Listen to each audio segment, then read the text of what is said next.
Gambar ni abang ambil 10 tahun lepas, tapi sekarang ni gambar ni siap boleh hidup balik lagi. Serius, dengan satu klik ni saja korang boleh generatekan gambar untuk jadi sebuah video dengan AI image to video daripada Honor yang terbaru iaitu Honor 400 Pro 5G. Honor 400 Pro ni memang betul-betul power dari segi kamera dia, yang mana kamera utama dia didatangkan dengan 200 megapiksel dengan mana sensor dia yang besar 1/1.4 inch, yang mana untuk gambar low light sekalipun still akan nampak jelas dan juga sharp. Untuk dari segi telephoto lens dia 50 megapiksel yang mana boleh sampai 50 kali zoom. Detail dia still akan nampak clear walaupun zoom tahap maksimum. Abang try zoom gambar ke LCC dia pada jarak jauh, still korang boleh nampak detail bangunan dia satu persatu. Dia juga ada lens wide dan juga makro 12 megapiksel yang mana bagi abang memang sangat sesuai untuk tangkap gambar pemandangan yang wide ataupun gambar dengan jarak yang lebih dekat. Dan untuk kamera selfie dia pula 50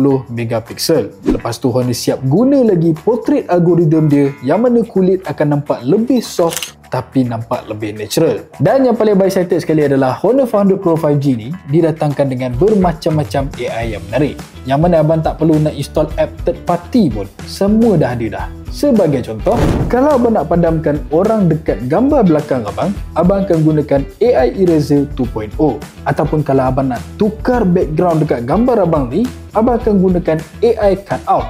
Ataupun kalau abang nak naikkan kualiti gambar yang lama ni, abang akan gunakan AI Upscale.